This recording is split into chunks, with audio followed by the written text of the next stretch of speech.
Okay, we went to, we sort of finished on politics last week. Who wasn't here last week? We need to do a summary of what happened, right? So, what we covered last week, what did we cover last week? For those who was here last week, what did we cover? Jurisdiction. If you raise your hand and call out so we can hear it, like just a little. Okay. Someone say jurisdiction. Yeah. What's jurisdiction? Area of control. Okay. And what's the entity that they're controlling? The person. What's a person? Birth certificate. What else? That's not you. What else is a person? Corporation. Okay, can you be a person apart from the fictional entity? No. Like, can a man be a person? No. Why not? Because that's your paper Two identity. D's, just paper. Same paper. It's your paper identity. Okay, but I mean, if we're talking like colloquially amongst ourselves, you can be a person then, right? Yep. Yeah. So that's all to do with the frame of mind thing again, isn't it? Yeah. So if you wanted to So if you say individual instead. it's what, sorry? Say individual instead of person. Individual. Yeah. Because the words you have to think in the terms of etymology as well, because that's what they did. Yeah. They've given you a vernacular language, which is English, which Lorraine will explain, and it's got many meanings. The Indians say white man speak with forked tongue, simply because there's so many definitions to the word. So if you, I mean, Lorraine will tell you about the unabridged dictionaries, and you see the margin in the corner, and it tells you what languages made up that word, like it be Latin or Greek or whatever. So you need to follow it all, right? So if a particular word's got 4 meanings, and you look at the meaning that you like, it still means all the rest. Yeah. Okay? So when you go to court, we're talking about ambiguity last week.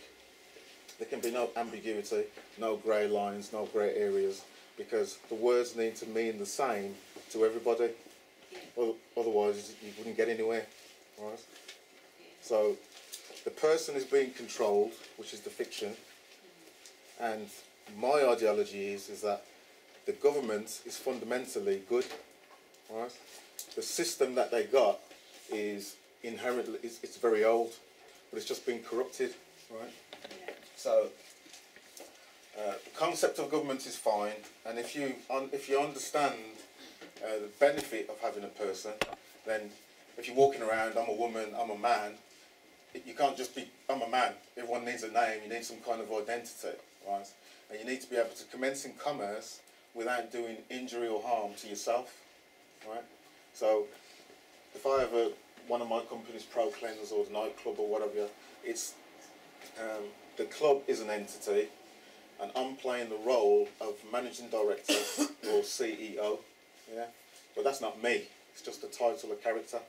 But I can use that character to move around the Monopoly board. Last week we gave an example of the Monopoly board and the iron and the car, and your person being the car, the iron board. So the man is the hand that's moving it, but the only person who can buy anything in this fictional world is the straw man, okay? You can't go into the bank and say, my name's Man, lend me 50 grand. Yeah? Your straw man has got a credit rating and all the rest of it, and everything moves through the straw man, okay? But because later on down the line, when we get into the species of money, there is no money, so you can't pay a debt anyway, right? So the straw man is not liable for anything. There is no debt, but they make you sign agreements to make you believe that there's a debt. So once the agreement's signed, that's a contract. Yeah. So what we covered last week was the straw man. Now I want us to go into a bit more about the capitalist system that the straw man operates in. Okay. So we understand capitalism, but we don't fully understand the meaning of it or the implications of it. The West is a capitalist system that they're exporting all over the world. Yeah? But we don't know what it means because we've been educated in a way that the language and the grammar that we're using is causing us to fall into traps where we're contracting with people unawares. You don't realise that your driver's licence is a contract, you just believe that you need to have one. Yeah? In legalese, the simplest way of explaining legalese is if it's legal, it's most likely unlawful. That's why you have to sign. Okay? Because everyone's committing the fraud, no one's going to grass on each other because they're benefiting, so to speak. Yeah? So if you're benefiting from being on the road as a licence holder driver, then the corporation who's given you the freedom to operate in that way, you have to pay a tax. All of the law is ecclesiastical, and it all stems from Rome. Rome never went anywhere; it's still here. But you're enslaved in so many ways, simply by the way that you think, the way that you've been taught to think, and that takes a long time, 35,000 hours. Yeah. So we can't undo it in 2 sessions. Okay. All right. Talking about concepts, Ryan and Rigsby at the back there, we were sitting down changing the world from the living room like I always do, and I posed a question, and this is to get you thinking. Right? The question was, what would be the perfect way to dispense justice? I'm quite interested in your answers now. To administer justice. What would be, because you're going to be free, you're going to figure out all of this, and then you got your freedom. So what you're going to do? If you're going to build a society, what these things that you need to be thinking of? Yeah. So. No, I'm talking about within your own system. All justice should be done by 3 women over 60. You just go up and say, I stole from that man, and she'll go, give it back. Yeah, but remember, you got to operate under natural law, universal law. So it's a whole different set of thinking to what you're used to, but you have to start thinking in that way because the system that you've been used to isn't going to be around for much longer. Would you still have a jury if you had this? No, I'm asking you. I'm saying, saying. No, forget about the jury or what Or you maybe the perceive. words. No, forget about what you perceive that justice is now. I'm just saying, ideally, it's a thought. It's anything's possible. You just tell me. So you have to look at the deed and consider, do you think that is inherently wrong? So if you put wrong as no longer being in your vocabulary, then you wouldn't need justice, would you? No, but in the Because reality. everybody has a role to play. Yeah, but in the physical, it's up to them to find what that is, how they fit in, and if they've done something wrong, it's because they haven't found where they fit in. So. Yeah, I guess the Native Americans and the old cultures, they used to have like a group of elders who would, people would present their case to them, it would be heard, and they would decide, what it was. And they even had it where the opponents would fight each other for it, and I guess that's what's happening in the court, where you present your case, they present their case, except there's no violence involved in it nowadays. Okay, but so if you go back to the root, and everything is a thought, Yeah. would you agree with that? Yeah. Yeah. Then shouldn't you address the thought, because the people that you're going to seek justice from, they have to think as well, don't they? Yeah. So I guess it's based on, is it benefiting? Is somebody benefiting? Is it benefiting that society unnatural? or group of people? for them to have justice. Yeah. No, whatever the crime was, however you define it, was somebody harmed by it? No, but I'm saying idealistically, what would be the perfect solution? I'm not talking about working out a solution in the physical realm where you're trying to set up a court system. I'm saying internally, if you could just imagine the solution, what do you think the solution would be? Just to know what the other person you've done. Even get into the deed of wrong. I think you have to start with prevention is better than cure. So the system would therefore promote or emphasise or encourage a peaceful outcome. So it's Not even an outcome. I'm talking about putting people in the right place so that these things are not even a factor, if that makes sense. So justice, then it doesn't need to be about What I'm saying is justice. It's more about everybody being in agreement about what morality is. To be honest, that's what it comes down to. Making an agreement on what morality is and then adhering to that morality.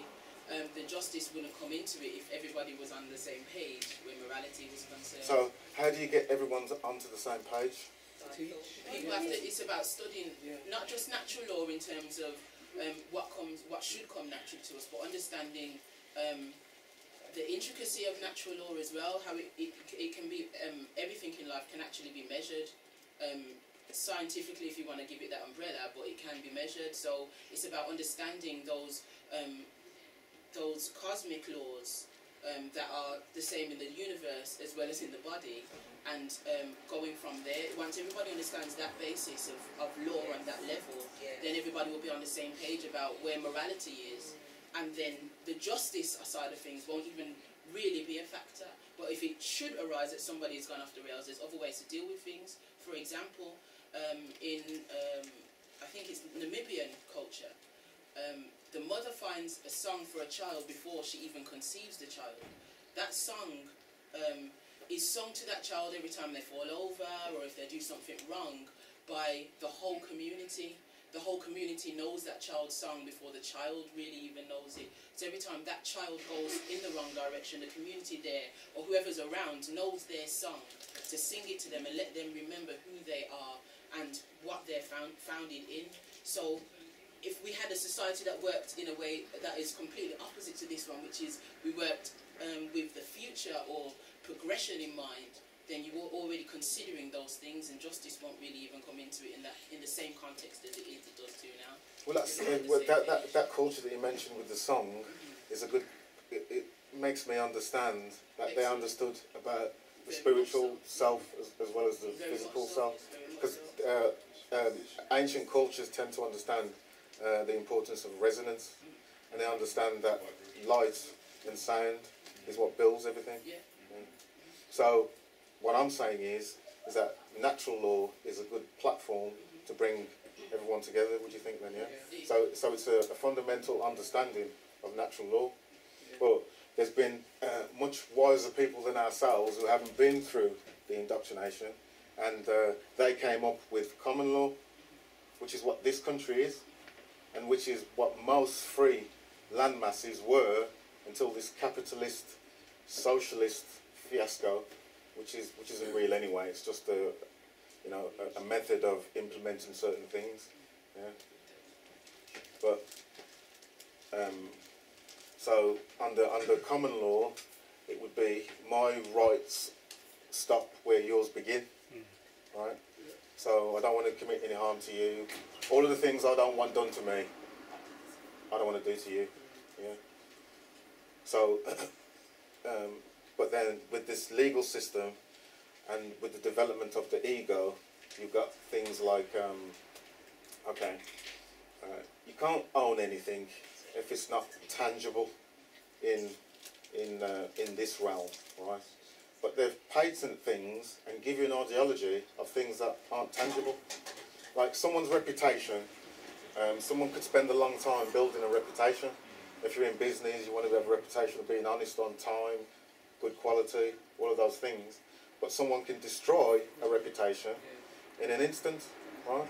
But what I'm saying is, the reputation isn't real, because the reputation is owned by the people who are thinking of it. Exactly. Yeah? Exactly. You can't control it, it's not yours. Yeah. Yeah? Goodwill, isn't it? It's what they used to call goodwill. Yeah. Well, a lot of cultures are built on that reputation, but they understand what it is. Do you know what I mean? So because the ego's not overriding anything, no one's not offended. You're not taking offence because you're thinking on a much higher vibration. Yeah. You know, on those, you know, you step on my foot and all that rubbish, do you know what I mean? So, what I'm trying to say is that the perfect instrument for dispensing justice already exists. It's called the universe. Yeah. Because the universe works in a way is that if I stabbed Rigsby at the back, yeah, his family would wheel him in a stretcher into the machine, and then they'd stand me up in the other machine on the other side, and then I'd die and he'd come to life. Yes. Because anything I do to you, when we go into the machine, I've just done it to myself. Let's go into can we just skip past this? So, we're beginning to understand that it's just concepts, right? The system is only real in your head. So, it's taken a long time for them to achieve where we're at this moment in time, right? There's had to be a lot of wars, kill people off, hide up knowledge and all that kind of thing, and then all this education that you've had. But those of you in the WhatsApp have seen me post an Aaron Rand clip, or suggest that you go watch Aaron Rand. But the full length version is about 26 minutes. But we finished on politics, so I want to go into politics and then go into this capitalist system and show you how they're using your status as a fiction. Okay. There's Charles next week. The following week after that, I'm going to start going into defence. So I'm going to put in ways of writing to these people, because in the background I'm getting so many, oh, can you have a look at this, can you, and there's lots of things going on, but I can't cope with it. So I think I've devised a way that as long as you continue to come to the classes, you can have the ability to write and deal with issues for now. Just ask questions, and it's a good introduction to how you're going to deal with this system in the first place. It's all two-dimensional, it's all paperwork, but it's designed in a way to invoke feelings in you when you see that letter. Yeah. Okay.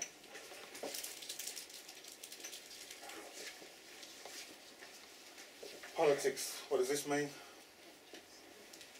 Many blood-sucking insects. Yes. What did he say?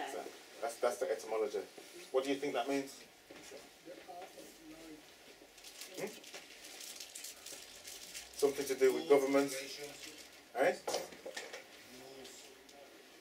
Okay. The etymology, which to me, when you understand when you understand the two different,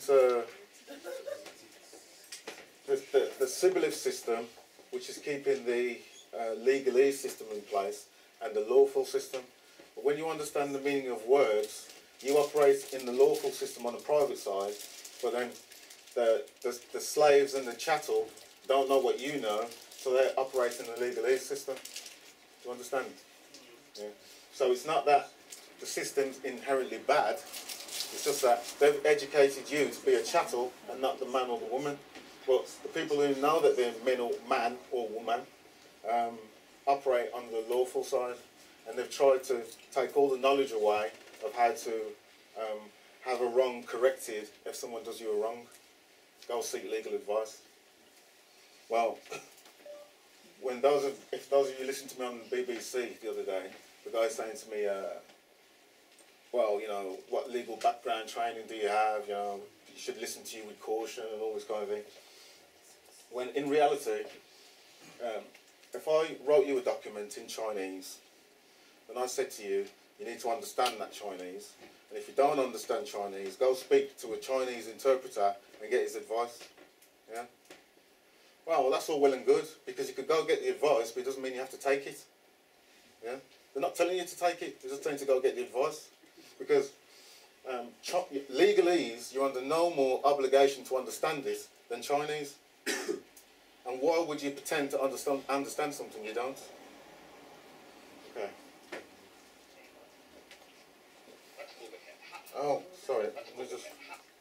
Let's move ahead. How does your philosophy translate itself into the world of politics? Now, one of the principal achievements of this country in the past 20 years particularly, I think most people agree, is the gradual growth of social protective legislation based on the principle that we are our brother's keepers. How do you feel about the political trends of the United States, the Western world? The way everybody feels, except more consciously. I feel that it is terrible, that you see destruction all around you, and that you are moving toward disaster until and unless all those welfare state conceptions have been reversed and rejected. It is precisely these trends which are bringing the world to disaster, because we are now moving towards complete collectivism or socialism, a system under which everybody is enslaved to everybody. And we are moving that way only because of our altruist morality. Ah, yes, but you say everybody is enslaved to everybody, yet this came about democratically, and free people in a free country voted for this kind of government, wanted this kind of legislation. Do you object to the democratic process? I object to the idea that people have the right to vote on everything. The traditional American system was a system based on the idea that majority will prevailed only in public or political affairs, and that it was limited by inalienable individual rights. Therefore, I do not believe that a majority can vote a man's life or property or freedom away from him. Therefore, I do not believe that if a majority votes on any issue, that this makes the issue right. It doesn't. All right. Then how do we arrive at action? How should we arrive at action? By voluntary consent, voluntary cooperation of free men, unforced. And how do our leaders arrive? How do we arrive at our leadership? Who elects? Who appoints? The whole people elects. There is nothing wrong with the democratic process in politics. We arrive at it the way we arrived by the American Constitution as it used to be. By the constitutional process as we had it, people elect officials, but the powers of those officials, the powers of government are strictly limited. They will have no right to initiate force or compulsion against any citizen except a criminal. Those who have initiated force will be punished by force, and that is the only proper function of government. What we would not permit is the government to initiate force against people who have hurt no one, who have not forced anyone. We would not give the government or the majority or any minority the right to take the life or the property of others. That was the original American system. When you say take the property of others, I imagine that you're talking now about taxes. Yes, I am. And you believe that there should be no right by the government to tax. You believe that there should be no such thing as welfare legislation, unemployment compensation, regulation during times of stress, certain kinds of rent controls and things like that. That's right. I'm opposed to all forms of control. I am for an absolute, laissez-faire, free, unregulated economy. Let me put it briefly. I'm for the separation of state and economics, just as we had separation of state and church, which led to peaceful coexistence among different religions after a period of religious wars. So the same applies to economics. If you separate the government from economics, if you do not regulate production and trade, you will have peaceful cooperation and harmony and justice among men. You are certainly enough of a political scientist to know that certain movements spring up in reaction to other movements. The labor movement, for instance, certain social welfare legislation. This did not spring full-blown from somebody's head, out of a vacuum. This was a reaction to certain abuses that were going on. Isn't that true, Ian? Not always.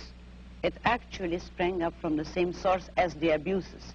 If by abuses you mean the legislation, which originally had been established to help industrialists, which was already a breach of complete free enterprise. If then, in reaction, labor leaders get together to initiate legislation to help labor, that is only acting on the same principle, namely all parties agreeing that it is proper for the state to legislate in favor of one economic group or another. But what I'm saying is that nobody should have the right, neither employers nor employees, to use state compulsion and force. But when you for their own advocate, interests. when you advocate completely unregulated economic life in which every man works for his own profit, you are asking, in a sense, for a devil-take-the-hindmost, dog-eat-dog society, and one of the main reasons for the growth of government controls was to fight the robber barons, to fight laissez-faire, in which the very people whom you admire the most, Hein,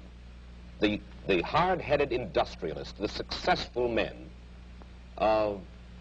perverted the use of their power. Is that not true? No, it isn't.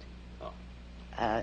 This country was made not by robber barons, but by independent men, by industrialists who succeeded on sheer ability. And Who having, suc- of by course they ability, succeeded. I mean without political force, help, or compulsion. But at the same time, there were men, industrialists, who did use government power as a club to help them against competitors.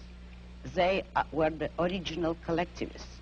Today, the liberals believe that that same compulsion should be used against the industrialists for the sake of workers.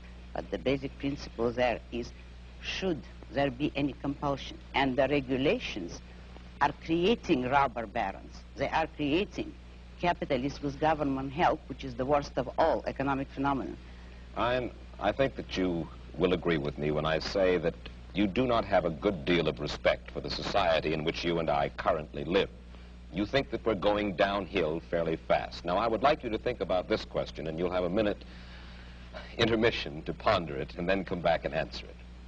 Do you predict dictatorship and economic disaster for the United States if we continue on our present course?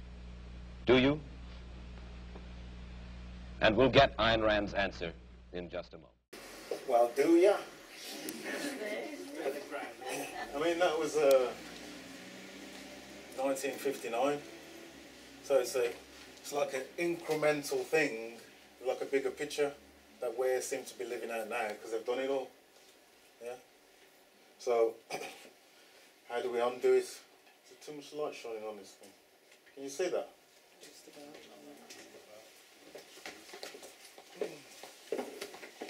Maybe just close that back one a bit tighter. Still open a bit. So these are the handouts that you've got. You should have. The handouts. My handouts. You put handouts for selling like these? There's one here. Some of the early classes have got some as well, but just.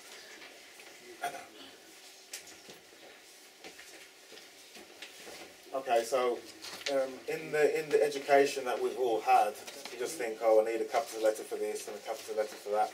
But what you don't understand is what capitalise actually means. Yeah.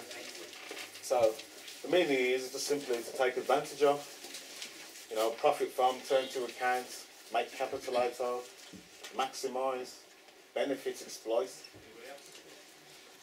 It's not a good thing if you don't know what it's doing when you're writing, yeah? Because you're developing a status.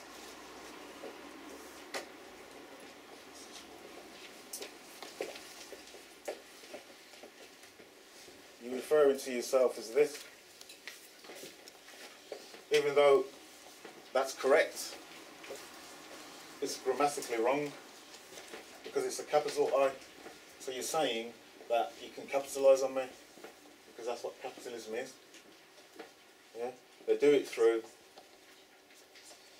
If you give the example of John Doe, in this case the guy's dead, but in Black's law, John Doe, spelt that way, is a person who's not governed by any rules whatsoever. So I don't spell my name that way. When I first found out about it, I did. But now I spell my name the way that I've been taught to, with a capital letter. Because I am governed by laws, I'm governed by gravity or whatever. I can choose not to believe in it, but I'll just smash and hit the ground. So when you understand jurisdiction and you understand sovereignty, the only entity in the universe that can spell the name when you're referring to spelling a name is the creator, because he's not governed by any laws. Yeah. You've got a social contract. You agree to drive slowly past the school, or don't punch someone in the jaw to say hello, or whatever it is. So that's why you have capital letters before your name, because you're saying that you're a part of society. We've got societal rules that we all should abide by. Yeah? Black's Law, magic book, is where most of us are getting information from to decipher the code of what's happening in the court. But it's a book of spells, basically, because you were taught to spell in a particular way, and then the effects of what those spells conjure come home to roost. Yeah. So, in the capitalist system, capitis dominatio is the capitalization of names, and minima, media, and maxima are the degrees. Okay?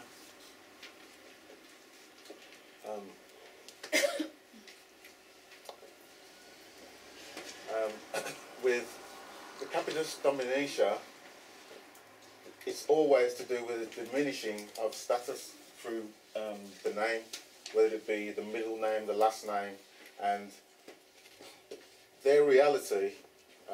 Remember, it's all a mind game, right? So they need you to believe, because they believe this law. They believe by writing something, it can carry your rights away. Yeah.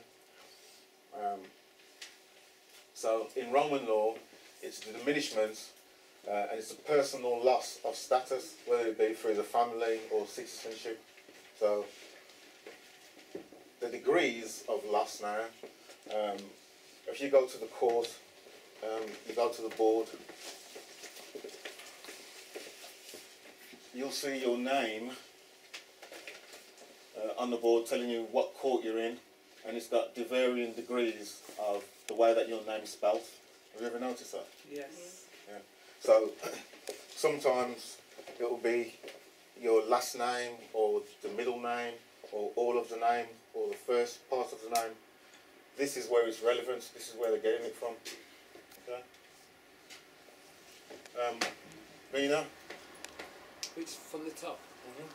Capitis diminutu minima, meaning a minimum loss of status through the use of capitalization, e.g. John Doe. The lowest or least comprehensive degree of loss of status. This occurred where a man's family relations alone were changed. It happened upon the arrogation, pride of a person who had been his own master. Remember what sui juris is? Is that the common law? Now remember from the first example where John Doe was spelt in all lowercase. That means you're not governed by any law. Okay. Yeah? Of his own right, not under any legal disability, or upon the emancipation of one who had been under the patriarch, potestas, I think, parental authority, it left the rights of liberty and citizenship unaltered. Okay. So what that's saying is that's the first degree. Okay. So if you see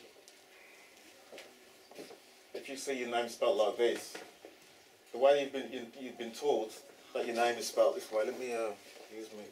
That's what I brought it for. I'm not using it. With the John Doe, you and all of your documentation, anything that you fill in, that's the way that you're spelling the name, because you've been taught to do that. I'm saying that's okay when you understand the reasons behind it. Okay, because you do need to operate with your straw man. Well, if you're going to operate with your straw man, it's in that capacity only. You're not losing any rights around operating in that status. Yeah? As soon as you start getting into media and maxima, you start to lose more and more rights. So what I'm trying to show you is that when the mail comes through your door, you're taking no notice of the fact that your name's spelled in all capital letters, or your last name is spelled in capital letters. You're just thinking it's just referring to you all the time. So when you're cognizant of the fact now, this is the degree of rights that you're losing with that document. Yeah? You understand where I'm going?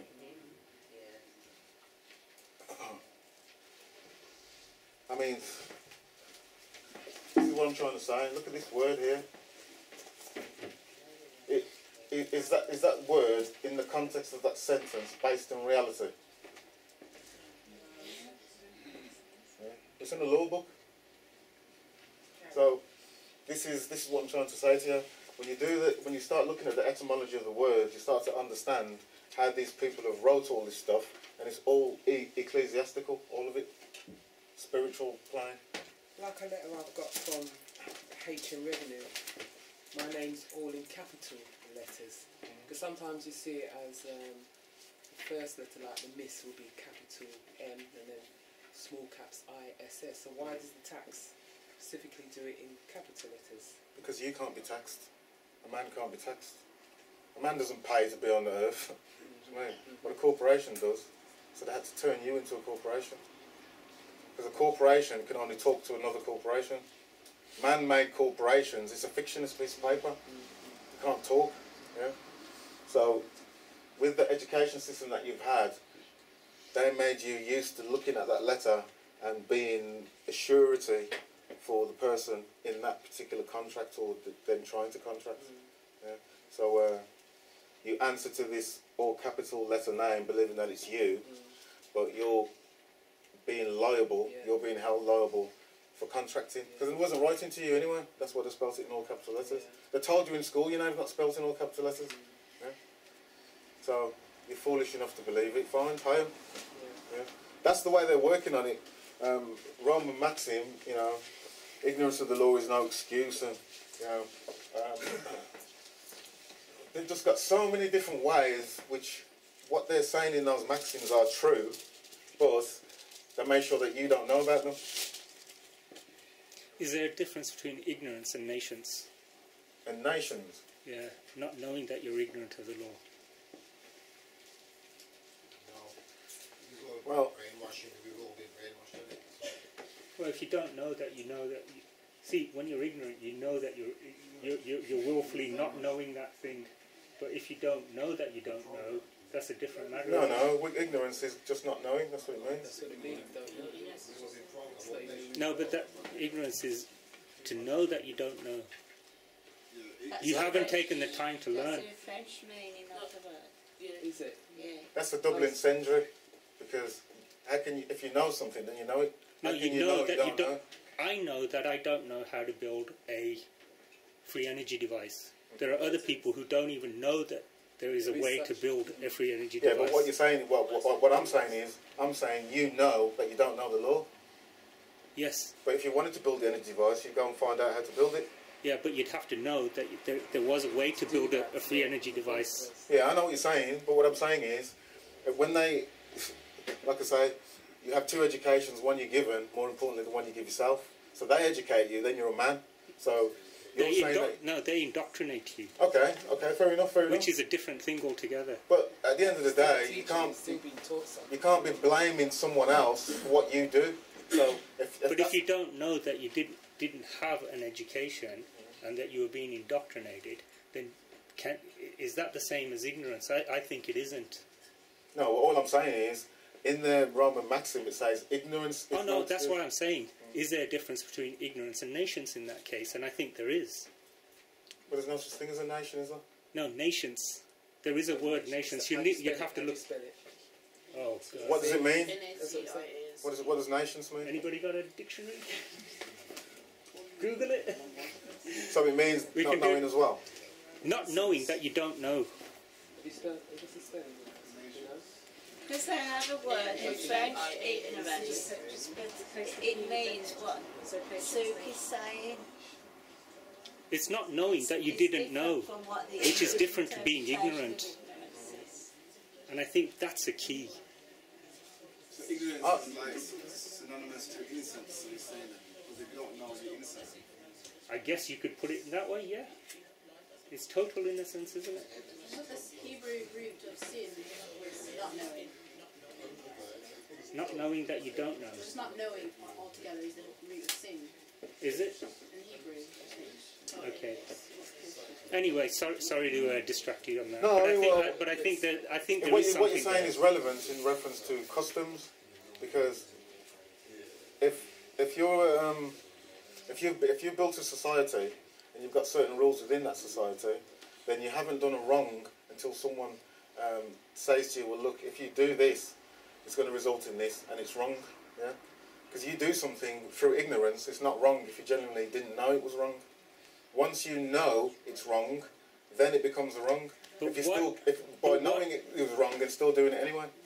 Okay, taking the example of a speeding ticket, where was the wrong committed? No, I'm not talking about that. I'm talking about... No. In general terms, where was the wrong committed? It wasn't. No wrong. So it was. You're moving through the atoms of air at a particular speed. Yeah, So what? so it's totally fraudulent. Yeah, it is. Yeah. Yeah. But what I'm saying is the meaning of wrong, and it just stems to what I'm trying to get across as well. At the end Sorry, of I didn't want to interrupt the flow. At the end of all of this, the objective would be that you've got a set of tools in your box that you need to be able to control.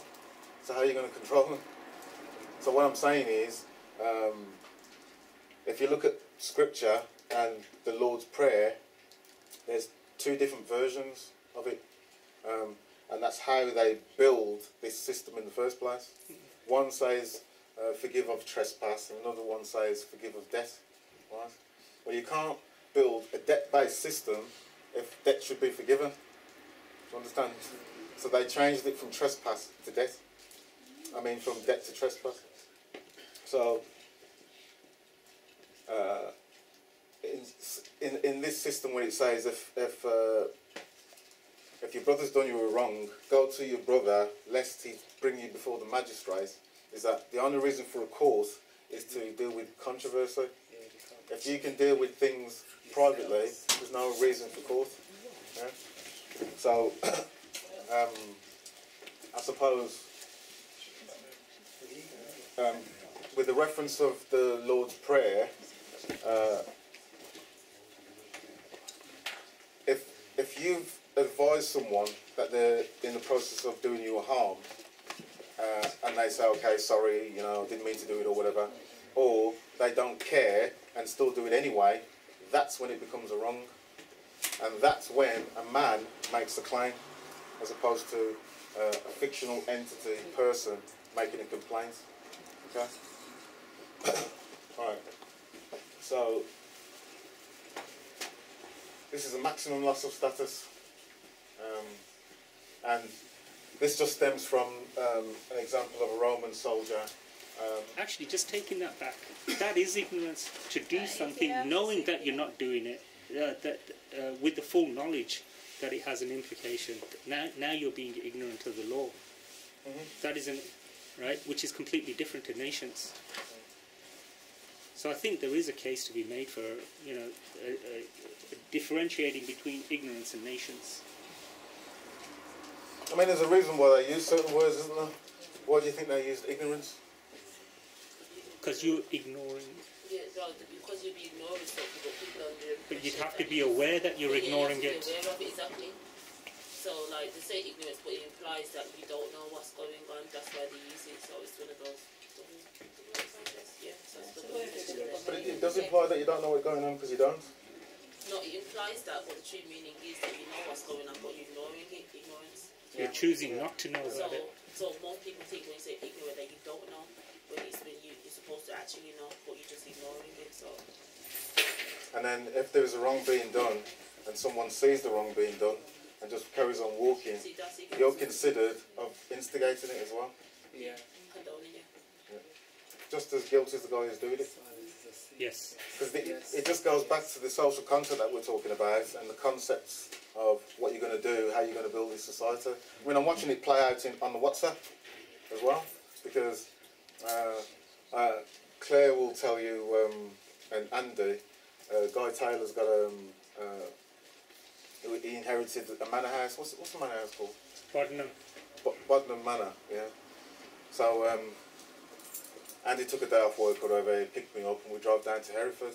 And obviously there's Guy Taylor's a free man, knows a lot about the law. And then the people who want to live off the grid have gone down there and tried to form a community. So you've got the people in the main hall, and they're doing their thing, and they've got their set of standards. And then you've got people up on top of the hill who have got teepees, and they've got growing their own food, and you've got people with caravans who are making it up and doing whatever. So, the rubbish bags are lying over the place. There's an old car park there. Do you know what I mean? Whose responsibility it is to take out the rubbish when everyone's free? Do you know what I mean? Well, I'm not doing it, I'm free. So you still have to have a set of rules. Get me?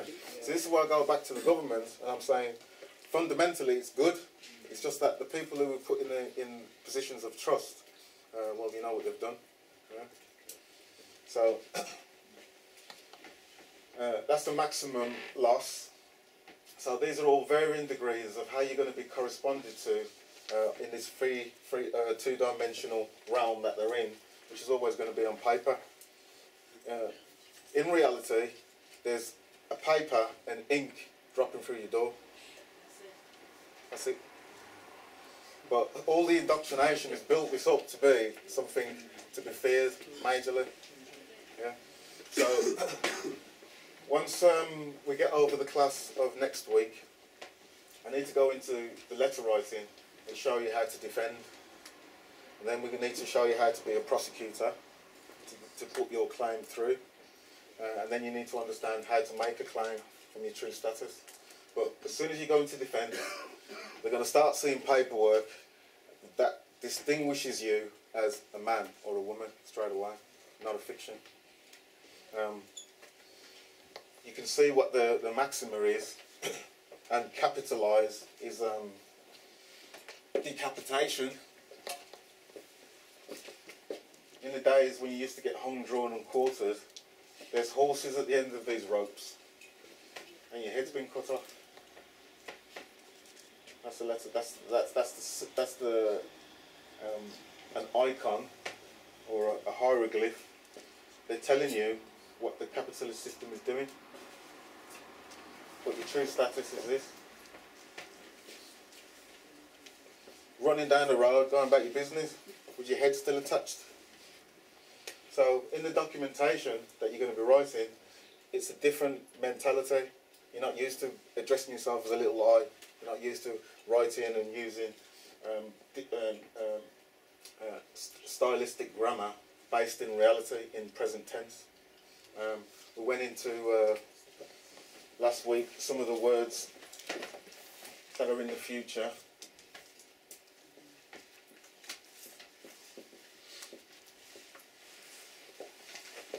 And ambiguous words.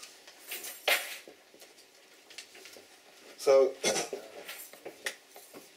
when you look at their documents, they're writing the future tense, or they're going to write to someone called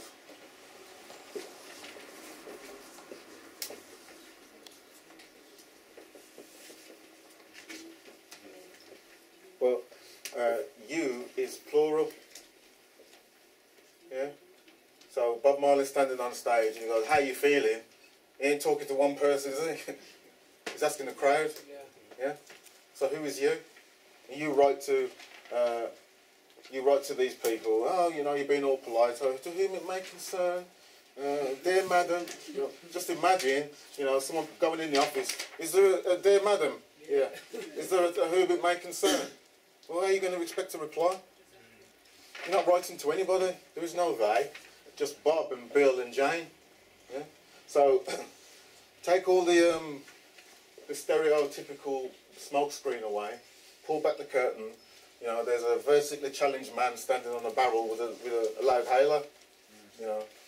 Nothing to be afraid of. Just operating your true status. So it's about defence next week. That just goes into capital crime and basically where this hieroglyph came from, and the stem of the word capitalis. which literally means regarding the head. You haven't got one. And you don't have a head. When you believe that you are a person or the name, that's what they created for you. You operate. It's a perfect robot, really, because you're not thinking about anything. You're just automatically going to be programmed to do things. Yeah. You're going to look after your own jail cell. You're going to have people come around, collect the tax every now and again. If you step out of line, the bailiff come kick your door or whatever he threatens you to do, when none of them have got any jurisdiction at all. But if you believe they have, I watched a video of a court bailiff, and he's showing his ID, and he's saying, this means that I got more powers than a normal bailiff. Yeah? And when you look at it in reality, you have to be in the wonderland to understand what he's talking about. Do you know what I mean? If you move into a telephone box and got a cloak and wear your pants on the outside, does that give you more powers as well? It's fiction. Yeah? But these people believe it. So one of the fundamental principles of a society is that they've got their own beliefs. You can't force someone to believe anything. If you don't believe it, so what's it going to do with me? You know, so to move forward in the status of a man or a woman, the quicker you can understand this principle, you're home dry. Because that's all it is. Knowing this principle and knowing how to write in the status of a man or a woman, because you don't know, you've never been taught. You don't know about Queen's Bench, which is a court of record, and that's the only court in this country that recognises the status of a man. All the rest are fictional, which, you know, in some regards is okay. There's sometimes you do need to go into admiralty law, or you may go into equity, you know, commerce. I see a lot of people trying to defend themselves with reserve all rights and things like this, when to me that stems from another private law, which is Uniform Commercial Code, but it's still a private law, it's separate. So we don't use anything like that. If you need to qualify your name, we went into this before. Last week. Sorry if I'm a bit slow, guys. I still feel like I'm dying. We're all dying. Dead people have capital names. One of the graveyards has capital's tombstone. Oh, where am I going with this? What was I just saying there? Someone remind me. Reserve rights. Rights, reserving rights. Okay.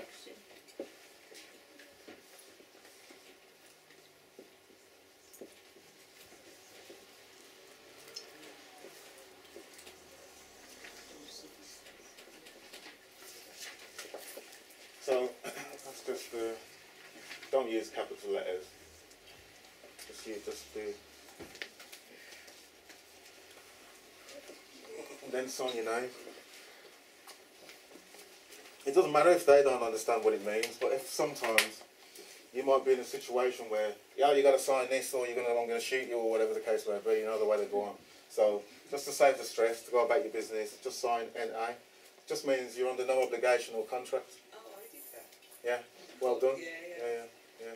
So if they do believe that they've got you, you know, we're going to lock you up for 48 hours unless you sign this or whatever, just sign it. I mean, Sai, he'll tell you a few as well, but Sai does things like this.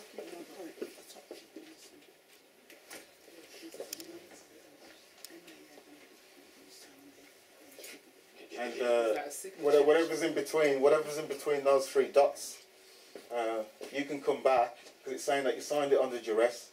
You've made the contract, but you can come back and say, and put in whatever the terms of that contract would be. Yeah.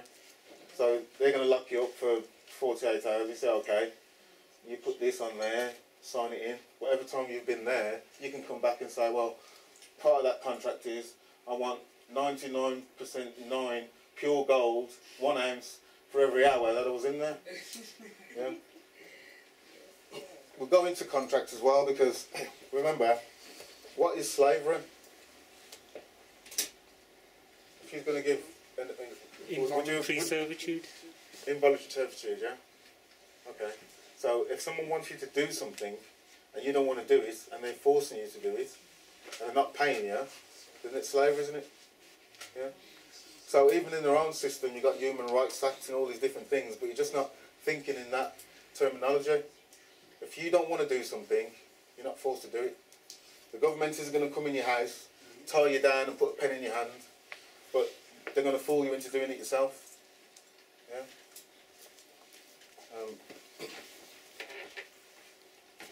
So common laws, these are the societies. Anyone involved in LNS, I think they understand the concept behind it, self-sufficiency, being on the same wavelength as far as what is the platform you need to understand we're all crazy, yeah? And we just escaped from the insane asylum, we've all woken up now, and now we have to start figuring out a way of doing things for ourselves. So starting from scratch, body politic, you know, you're going to have some form of regulations. He talks about Guy's place in Hereford. That's living proof. You need regulations and a set of beliefs. The society that you're in at the moment is, the belief system is a mass belief system created by a third party or many third parties. Yeah? And to believe in it, it's just the fact that it operates is because there's a lot of people who believe the same thing. Yeah?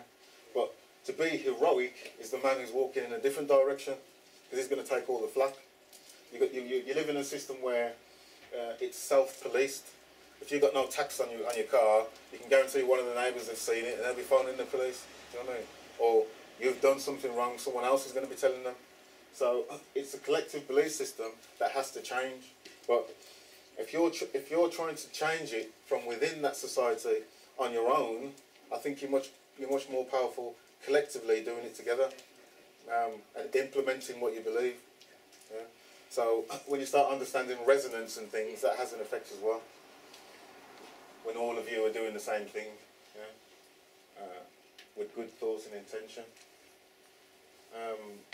So I think we'll leave it there. I want to leave the last, what time we got for questions? Just based on what we're talking about in relation to customs and rules, because the rules of this society are totally different to the ones that are just, you have to work out what your own morality is. Once you've been armed with the correct way to operate within your status, you need to start thinking about how you're going to make money, how you're going to operate, what you're going to do, who you're going to do it with. Yeah? And these are all the questions facing LNS, because, like I said, we're all insane, running around, asking another madman for advice. So we just need to figure out logically who's the least insane, and we'll do that logical step and then work out logically the next step. Yeah. So, any questions? Can I have some water, please? When anyone writes to us, or when anyone writes to anyone now, it's just countersigned as almost the company or the bailiff will sign. Yeah. Bristow and Suter or Lowell's or any of them sort of dealings will just sign the company name at the bottom. So, would you address all of your correspondence from the Birmingham municipality straight back to the Lord Mayor and just say, dude, one of your agents is just like giving me stress, so I'm going to put a liability back on you. I don't know if I should be filmed. It's joking. Anyway, this Filming. I'm just about to do this. I'm offended that the Lord Mayor is the head of a pyramid, isn't he? Yeah. So can I just say, none of you fellas will declare who they are. It's up to you to go and find out who's stressing me out. And in the meantime, I'm going to impose a tender charge. Mm. The Lord Mayor is the only person that you can identify within this giant Saul Alinsky style psychopathic. But what I'm saying is, the Lord Mayor's Bob. Yeah, and I want Bob to sort my money out. Yeah. Because if I'm parking somewhere for 20p and they want 90 quid, Yeah. I'm going to go and ask who's asking who's... I don't know, I know the top bloke in the company. If Google mess me around, I've got to build, you know, like, I'll go to the top man. what we'd maybe do, we get caught up shouting at Mary, the 18-year-old Tim, in the car parking ticket office. I spoke to an Asian girl in the office, in the council, and I said, I'm really frustrated. And she went, one more outburst like that, I'm hanging up. Yeah. I've been on hold for like 27 minutes. And when I expressed my frustration, you threatened to hold up and put me on another 27-minute hold. And she was like, just watch your tone. Now I know she's just typing and listening, you know, watching Brittany and just having a laugh, really. So I don't want to be dealing with that level. I might just say to the Lord Mayor, every letter I get off Birmingham, I'm sending back to you. You place an order on me, I'm going to give you a liability. Do you reckon that's a potential, even as a group, we write 40 letters to Bob, say, Bob, one of your dogs is pooing on my lawn, and you're liable for it. You know what I mean? That is, excuse the hideous analogy on a Sunday morning. But if next door's dog poos on your lawn every day, you don't shout at the dog, you go and get the owner. And the Lord Mayor is the owner of this council, and this council is an oppressive fascist regime, psychopathic beyond belief. You know, like locking up old women for smoking dope and beating up our young autistic children because they don't know how to follow a rule. Should we just go to Bob? The thing is, okay, if you say you're going to go to Bob because Bob dog pooed on your lawn, yeah, then what would be your claim when you did go to Bob, that Bob can control one of God's creatures and he's not supposed to come and fertilise your lawn? No, I was using the analogy of the dog pooing on my lawn. It's Mayor or one of these sort of psychopathic blind plebs at a low level. Yeah. HMRC. Yeah. Ring HMRC. Press 1 if you want to be messed around. Press 2 if you want to be taking the piss out. Press 3 if you want to listen to really badly produced classical music. And they put you on 45 minutes at 25p an hour. 25p a minute. And when you get through, the guy says your best thing to do is go on the internet. I'm paying for this service. I mean, it's all making money. That's what it's about. Why mess around? They make money. Why not put the liability back onto the bloke who owns the company? You know, like the bloke that makes the dodgy product. The Lord Brown, you know, BP's head, when the Gulf thing leaks all over the place, they don't go, it's Terry on the rig. They go to the top man and go, dude, you messed up here. Now he'll say, I didn't know what Terry was doing, and the courts went, that's not my problem. And he had to leave his job, didn't he? He had to get sidetracked to Russia or whatever. So you don't go to the lower levels, it's really tedious, you know, PC 1, 2, 3, Captain Bob, you know, they all believe the hype. But up above, they know this. So maybe if we direct all our attention to one person who sits atop the Crystal Tower, then he starts saying to people, let's not this. You know, like they're going to stop arresting people for the TV licence. 10% of the criminal justice system is on a piece of paper to watch a telly that you've already paid for. So maybe, I don't know what you think, whether I should just address everything to Captain Bob, Mr. Lord Mayor. my personal experience is, I want the quality of my life back. I don't want to be giving energy and attention because that's how the system works. I think the only way we can do it is, like you said, it has to happen en masse, and it's got to be a peaceful exit out of the system. Well, I went to... I'm trying to encourage 50 of us to fly down to get my car 50%. Like maybe in a midnight vigil at Bob's house. Oh, we are get off that 20 pence. Well, okay, what I would do, right? Sorry, go on. No, I'll just give you an example. I had a family who got their benefits cut because the man is from South Africa and he didn't quite understand the rules. So after he didn't apply for enough jobs, so immediately they cut off his money under this new regime. So they asked me to write a letter on their behalf. So I researched and found out that the only person you can address with the benefit system is the Secretary of State. And then it says that obviously he's too busy to personally receive this letter. So of course that's absurd. So then I addressed it to him and to everyone else to say that you are also part of this because you work for the system. And I wrote a long letter and then I signed it, a true and faithful witness, as it says in the Lord's Prayer in Amharic. And the man got his money in 3 days. That's pretty good. That's pretty good. Mental boss. Got 3 days, and usually the benefit system, it takes them weeks, a month or 2 weeks.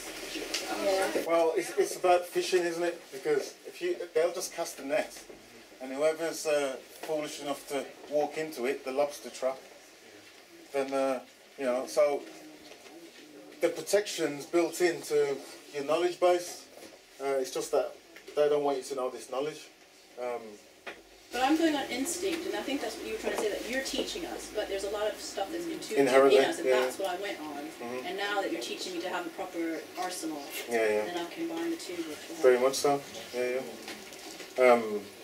I think what I've tried to do is the more comfortable you get with your thought process, the stronger you become in your status as a man, and that's what you should be doing, developing that character.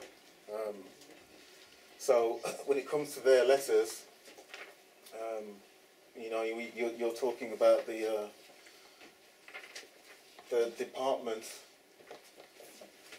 But our MP recently said the most terrifying thing for any MP is if he gets 60 emails all on the same subject. Yeah. Yeah. That's true. I don't like it.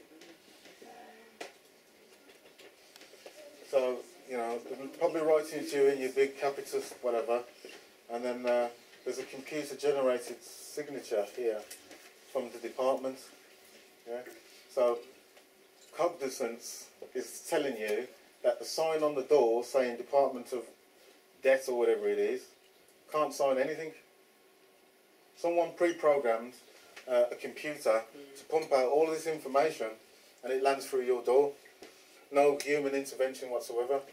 So are you going to, the light flesh being, going to respond to what a computer's doing? The computer said no, the computer said whatever. Yeah? Are you going to give any energy to it? No. So what I personally do is, they're not writing to me. Who wrote to me? I'm not replying to that. Sooner or later, when you ignore those, someone called Jane or Bob's going to come up and go, yo, we had deal with man, we wrote to you 3 times. Yeah? Well, who wrote to me? What's his name? At the department of such and such. Who from that department wrote to me? You start asking questions. As soon as you start asking questions, their bull BS falls away. Yeah? Don't respond to fictional entities. You're on the phone. Oh, is that Colin? Colin Michael Stanley? Is that you? Blah blah blah. Who are you? Oh, my name's Jim. What's your last name, Jim? Oh, I can't give him a last name. Can you give me your date of birth, when you were born, what time you go to the toilet, all the rest of it? They want to know your life story, but they don't want to give you their name. So what you talking to? I don't talk to, you know, voice entities. You know what I mean? Just put down the phone. Our procedure, we can't give out last names. My procedure, I don't talk to entities.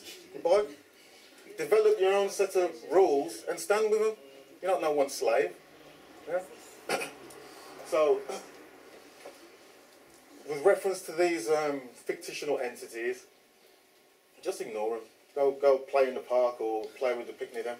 But as soon as Jane turns up and signs something, yeah? Etymology on picnic, is that what you just pulled me for? Okay, sorry. But this is what we should be doing, thank you very much. Because I'll be pulling you.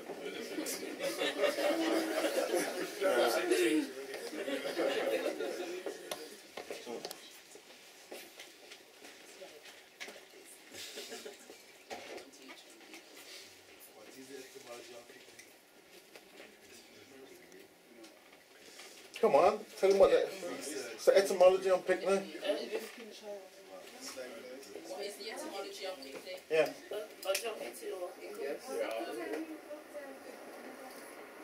Our etymologist has limited. It refers to children. Oh, alright then. Come on then. She told me not to say anything. What? No, who wants to say it then? Say it out so everybody can hear. Yeah, it refers to the child slaves picking cotton in the fields. That's what picnic stands for. So you're just reducing them to field workers, basically. Okay, so if you don't know something, you don't know it. Do you know what I mean? Just say it. So, you're not replying to any of the computer-generated spam. So someone gets vexed, and then they say, yo, if you don't pay within 14 days, it's going to go up to this, or we're going to come round and strangle you, or whatever it is. And then they sign their name to it. So that's what I like. Now, you got Jane, or you got Bob. Yeah? So the way that you're going to learn to write is to the man. Yeah? So, I'll do a quick example. I think defense is good.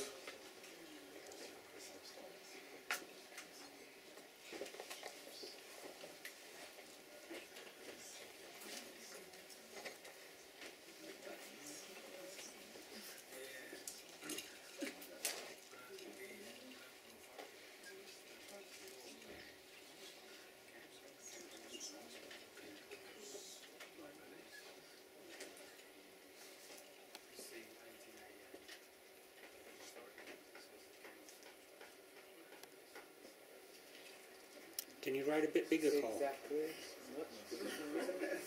I'm not. You know what? I'm so used to writing in capital letters so everyone can see that my freehand is small. If you can, that's fine. Otherwise, carry on.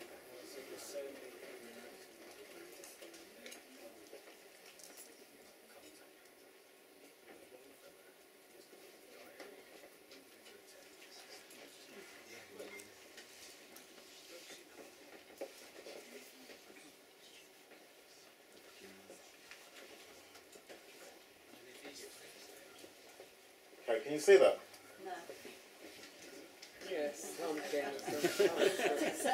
Get you at the end. Right? So, so if someone's saying that you owe them something, they're saying that your fiction owes them, or your fiction's on the monopoly board, and you're contravening some rule on the monopoly board, right? You don't perceive it to be a benefit to you, so you're not contracting with that perception. Okay? That's the simplest way of explaining it. So, if someone's accusing you of something or making a claim on you, then if Jane's making the claim, whatever it is, I, a man, your status always comes first. I, a woman, yeah. Then your name, and then whatever it is. So, a basic, yeah, go on.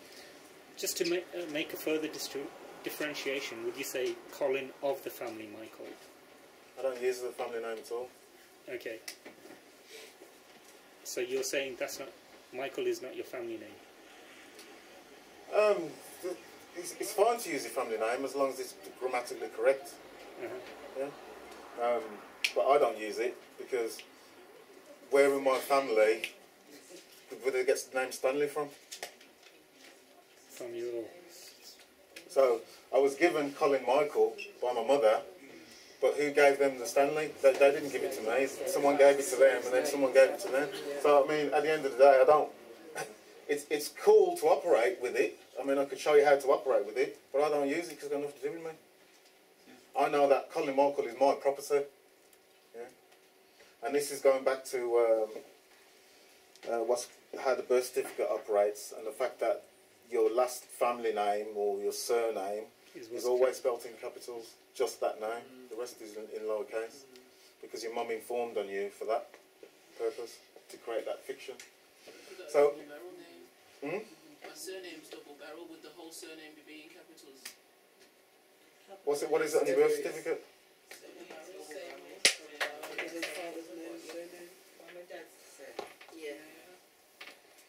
So, and then, so it would be, I, a man, Colin Michael, know that you are a man, Bob Jones, who sometimes acts in the capacity of debt collecting asshole or whatever, yeah. But at all times a man. I always start with something like that. So I've done what I've done. I don't care if he's the King of Captain All is his title. His name's Bob, yeah. and I write to Bob. I'm talking to Bob. I'm not talking to your title. I ain't in your legalese land. We're on the common law land now. Yeah. And are you, Bob, saying I owe you anything? Because if you are saying it, sign your letters correctly and state that I owe you something. Yeah. Now, if because the HMRC doesn't exist, and the woman from HRC is going to say that you owe us something, yeah.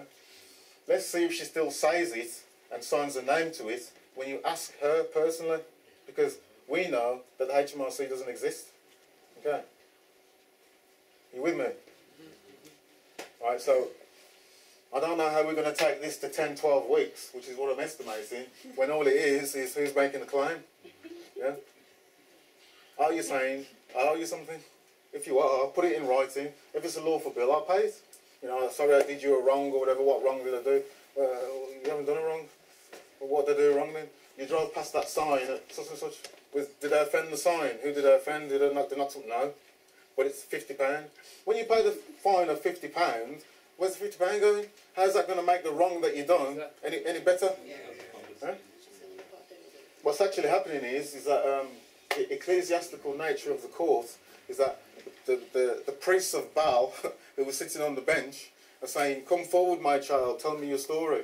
Your solicitor says, well, you know, he's on a bit of crack or whatever, I don't know. You know, he's normally a good guy. You know what I mean? He looks after the community, everything's cool. And he just had a little relapse. Yeah? Forgive you, my child, blah, blah, blah. Pay £600 to the woman on your way out. That's all it is. Where do you think the £600 going? When you find out that the so-called judge, Bob, has got shares in the court, and it's all for them anyway. It's a commercial operation. It's got nothing to do with justice at all. About my little experience, I have been dragged to court by a company who wanted to sell my business because I had my business in Edington, and because of the Birmingham City Council harassing me, I ended up closing down. That company came wanting to sell it for me. We signed the contract. 4 days later, I turned out to their website. I couldn't see any portfolio of sales. So that sounded a bit dodgy to me. I phoned up, cancelled the contract, sent email, asking them to stop every proceeding. They didn't listen to me. They carried on. And send me the registration form, which I didn't sign, which I didn't return. Then 2 months later, they say, oh, you have to pay £2,000. Say, what for? Say, we are in contract. Say, really? Yeah. I said, okay. I don't think I owe you any money because I asked you to stop. And you didn't stop, so that means you took a big risk. We end up in court. They send... Who came to court? No. So far, we haven't been to court because every time they're trying to take me to court, they found out I'm challenging them. The first time they wanted to take me to court was in May, last May.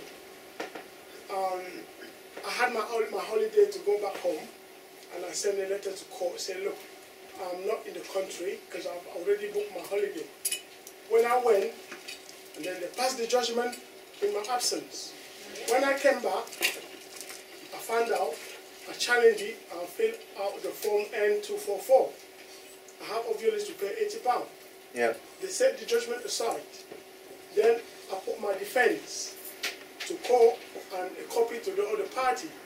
The other party took my defense, realizing that there is no way they can get out of this situation.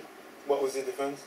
My defense was there is no contract, and if there is a contract, then they must produce. Why is there no contract?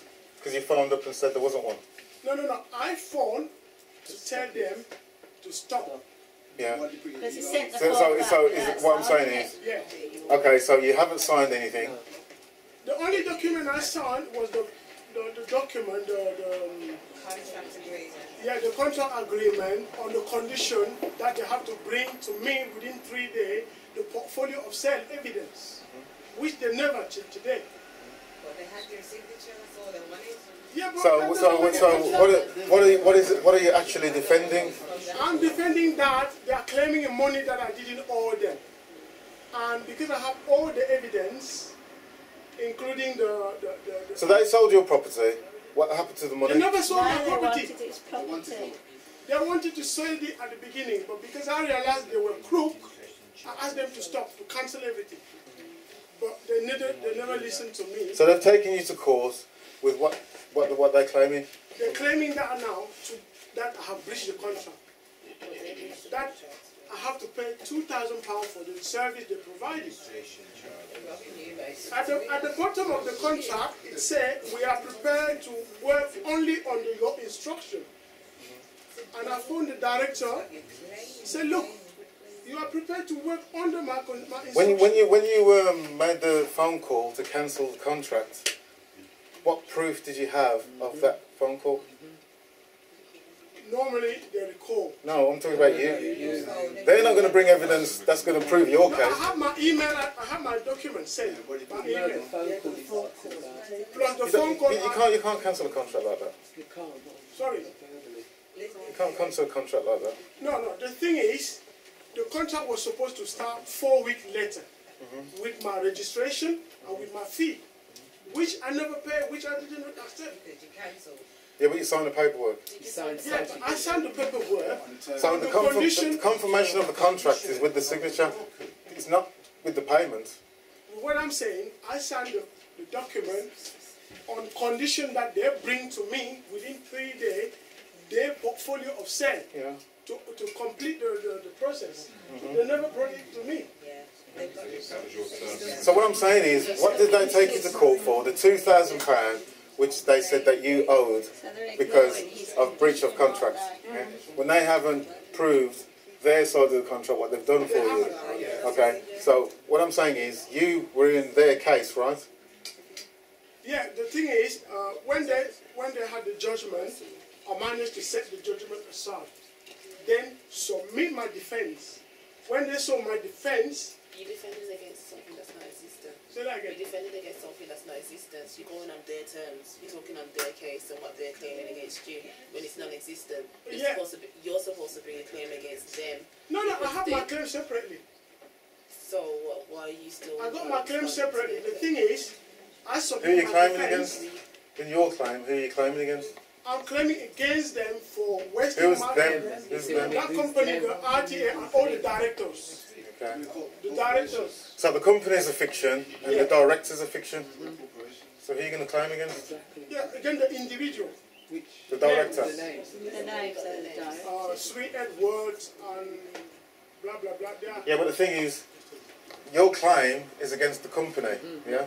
Yeah. And then you're going to hold the directors responsible for that company when the both entities are fictions, is what I'm saying to you. Yeah, but when I write to them, I said, Sweet Edwards, doing business as. You wrote to them like that? Yeah. How do you know how to write like that? Yeah, but they are human beings. Where did you learn to write like that from? In my own little research. Okay, so how did you address that letter? Tell me what you wrote there. Finish what you just said. Okay, so when I found out the No, just tell me how, like, you're writing to this guy, John, yeah? So tell me how you would word that, like, first two sentences. Yeah. Okay, I sent an affidavit to them, to Sweet Edwards. Okay, so whatever... Okay, exactly right on that. I said, look... Doesn't matter what you wrote. If you sent an affidavit, yeah, it's all over. Forget it. You're in the wrong jurisdiction. But the thing is, they managed to get a second judgment against me. I was in the country. I found the court. The court Okay, said, look. I'll make this simple. No, it's all right. I'll make it simple for you. Yeah. Anything in legalese, right? They write the rules. It's their game, right? You can't play. You're not invited. I don't care if you know more than the Crown Prosecutor, the Queen's Crown Prosecutor. He'll just make the rules to suit them. It's their rules. You ain't going to win in their court. Yeah, but the thing is, I sent an affidavit to the court manager saying this judgment is illegal. I want it to be set aside immediately. The judgment is illegal, and you're not using words like unlawful. You're using an affidavit, which is a legalese realm, it's legalese terminology. By you sending them the affidavit, they're saying one of the slaves has turned up and he's a bit vexed. You know what I mean? Just, you know, go away, never mind, kind of thing. You know what I mean? They set the judgment aside and apologise. That's good. So you want to squash the judgment? They close the judgment, they squash it. Yes, that's it. The thing is, in their system, yeah, even their judgments are unlawful. No one's going to be signing any of this crap. When the bailiff turns up to repossess your house, he's going to think he's got the authority of, you know, every superhero on the planet with this piece of paper. I've got a court order from Judge Rare, but the judge ain't signed nothing. Because the judge ain't stupid, he's not going to be liable for it. He's just expecting the people who are going to implement it, come to rob your house, they're stupid enough to do it. And you're stupid enough not to hold them liable for doing it. Yeah? Same way if anyone tries to clamp your car, steal your car, or whatever the case may be. The only sole purpose for a government's existence is to secure and protect property. That's it. Your dreams, your aspirations, your rights, your children, your picnic, whatever, is your property. Yeah? And anyone interfering with your property is liable. Property, meaning exclusive to you, excludes all others in society. You made the child. No one can tell you what to do with the child. God gave it to you. So, you know, social services, all of these people, just, it's a joke. But it's easy to deal with once you know what your status is. Because, you know, are you going to tell me what's best for my property? Are you administrating my property without my consent? Because that's the way you're going to be talking. And they can't answer that. They're just going to have to leave you alone. Or, let's take a trip to London and stand in front of the Queen. Because you'll be naked. Yeah. Would that be the city inside the city of London? The city inside the city? Would that be the city inside the city of... Oh, would that be the city of London? The corporation. No, I'm not talking about corporations. I'm talking about common law, where you've got access to... Now, from some research I found that there's a... I don't know whether the Queen's Bench is there, but another... They have a different set of rules than London. The Crown. He's talking about the Crown Corporation. No, Queen's Bench has got nothing to do with that square mile. That's a separate principality. They deal with the same... It's hidden in the Court of Justice. Okay, that square mile that you're talking about, yeah? It's nothing to do with the Queen. The Queen has to ask permission to go in there, right? Yes. So, but that Crown, which is the Crown Corporation, nothing to do with Elizabeth of Windsor, yeah? They're the ones who run all the magistrates' courts, yeah? So, when they say, if you ask them who's prosecuting you, they'll tell you the Crown. What you're not saying is which Crown, because it ain't got nothing to do with Regina. Yeah? So it's all a facade because it's a private corporation, private. Yeah. You mentioned earlier about justice in the universe. Mhm. So obviously, as spirits and beings, we have to operate by that law as well. Mhm. Would we be kind of looking at the universal laws in this class, like the law of polarity, cause and effect, them kind of laws there? Because obviously we need to know about. Obviously, that's the way that people used to think before. They've just been wiped out and everyone's been indoctrinated. Do you know what I mean? But even the law that they're using in court stems from the Bible, because the laws in the Bible are based on nature. That's the only law that there is. Do you know what I mean? So we're going to be looking at them kind of laws in this class as well, or just kind of the law that you're mentioning now? I mean, it will be, 'cause as far as I'm concerned, it's interlinked. So, on the spiritual aspects of it, I'll be explaining what the Vatican did. So, in that sense, I suppose, yeah. Because unless you know about the three popal balls and what their concept is and the energies that they're using, yeah, that's right. Because I truly believe that this is all a ritual as well. Mhm. You know what I mean? Definitely. It's not just, it's It's all spirit. Everything starts with spirit first. You know what I mean? So all these laws are based on spirit and ritual. You know what I mean? That's right. That's the etymology of natural. Yeah.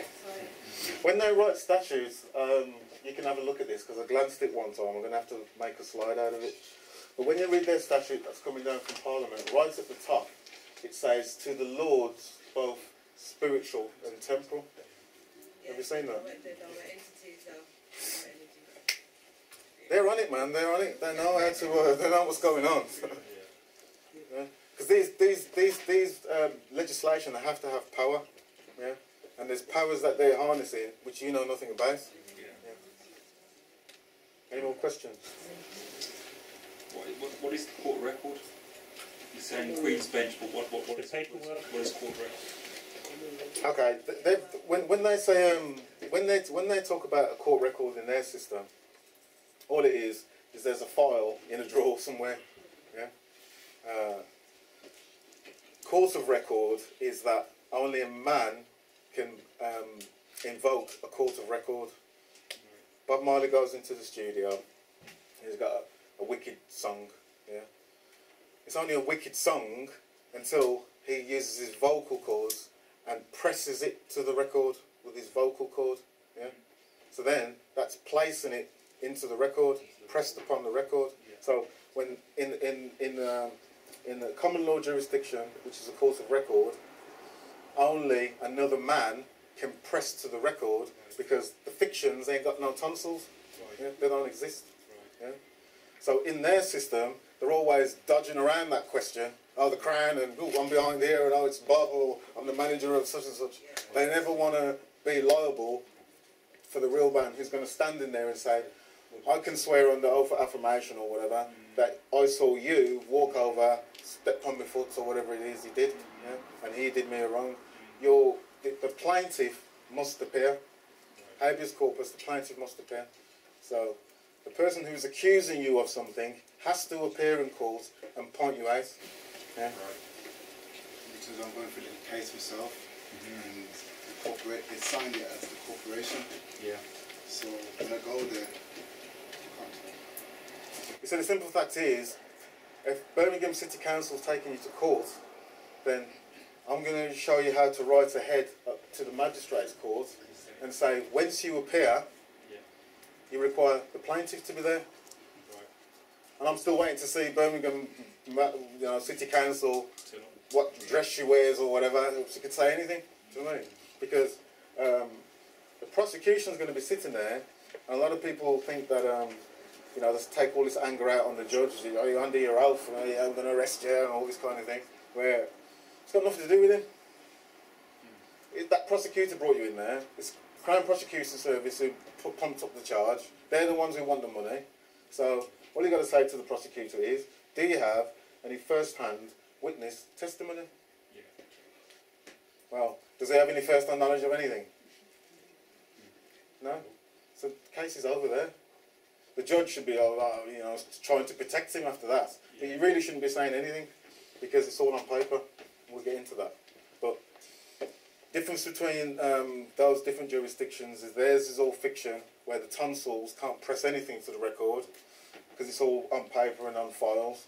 Where a court of record, things are being recorded with tonsils. Only real man and woman can do that. Man and woman. I don't know if this is off the track. And I went to visit my son in Winston Green, and they asked you to bring a passport identification. But also, when I went in and showed them the passport, they asked for my fingerprint.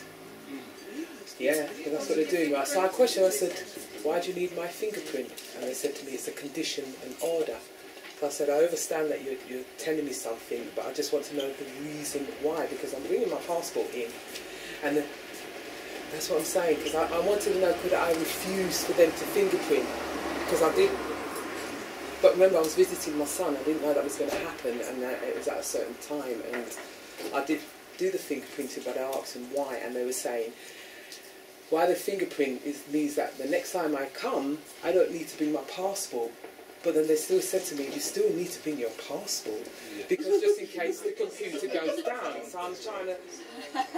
That's not making sense to me anymore. Okay. You know, so could I refuse that fingerprinting, and would they have allowed me to still go? It's not a question of refusing anything. If you don't want to do something, you don't consent to doing it. Yeah, And then you ask them the question: Are you denying access to meeting my son? Right, that's what I needed to know. And if it was an order, she could bill them for it. Because they're just gonna they're minions. They don't even know what the law is. Exactly. Yeah? They're just repeating stuff. Exactly. Yeah. Yeah, but then the supervisor or someone. Explained to me because I said, let me find out from somebody higher. Remember what property means, yeah? Remember what property means? So if you get arrested and they want to take your DNA and all of that, then the answer is no, isn't it? Because isn't that your property? Yeah. You've got exclusive right to your property.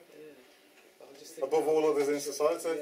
That's why they're going to assume that this Commonwealth jurisdiction, the UK, which is a Commonwealth jurisdiction, Commonwealth corporation, yeah, you consent to it unless you tell them otherwise.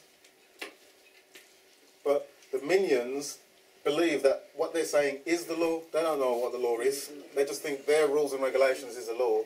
You're a slave. You've got to do as you're told. What David Cameron says. I mean. Didn't I saw 12 years of slavery? Yes. What was the two words in there, especially at the end? Property, really. Yeah, and it's my property. Yeah, took him back, put a paper to say so. Yeah. Remember, and then I had to let him go. But also what was so ridiculous about the film was when he said, I'm a free man, and they said, where's your papers? The fact that you think you have to have a paper to be free. And the other thing about that was what you were talking about, how the whole thing was a whole psychological drama that everybody was actually participating in, and every single person was insane. That's right. I didn't know. That's the only way it works. Yeah. You need to kill all the people who can stand in the crowd and say, yo, the king ain't got no clothes on. You know what I mean? Everyone's saying how fine his suit looks, but no one's too scared to say, yo, you got a little weenie pecker or whatever. You know what I mean? So, all you're saying is that the reality of it all is that you know the facade, the game's up, the genie's already out the bottle, yeah? So, you know what's going on, but at the same time, yeah, there is a benefit for me to have a passport, for instance, because I'll take the benefit of going to see my people in Jamaica or India or whatever it is. But I'm not the passport, you know, I'm taking the benefit. If they try and do any stupidness to you, then, you know, what are you talking about? Is this you? You mean, is this me? I'm standing here. No, is this you here on the finger? Well, can it be me? I'm standing here. No, is this you on the license? You see, the people who are asking you these things are crazy. Yeah? So,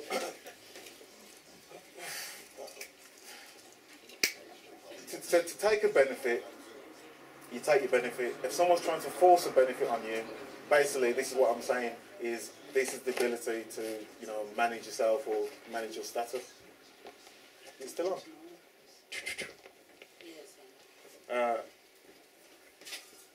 And I suppose the only way that we're going to get out of all of this is to start holding them to account.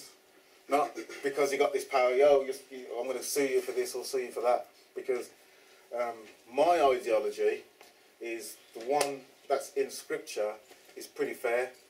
And I think that it also is within universal law. And this is where the forgiveness comes in. What I would like you to do, I'm not forcing you to do it, but what I would like you to do is once you've got all this knowledge on board, if you make someone aware that they're going to do a wrong, and then they say, okay, fine, then you should forgive them for it. After you've made them aware, and they still say, yo, slave, I need your money, then fine. I'll take what your grandma left, and your grandma's grandma left you, and all your properties, your shoes, your socks. You've got no business interfering with my rights. Unless I do it, you're going to start picking on my children. Yeah? And all the chains that we're dragging around, there's going to be more links in them every time David Cameron gets together with his cronies with his bottle of whiskey, yeah? And makes up some other foolishness for us all to believe that it applies to us. So, to me, that's where the power stems. You've got the ability to get yourself out of it. You've got the ability to steer the straw man. So you need the mentality to live that way. and think cognizantly about what are the implications, what you're going to do with your freedom. Okay, I'm being said time, so thank you very much, fam. Thank you. Peace and light.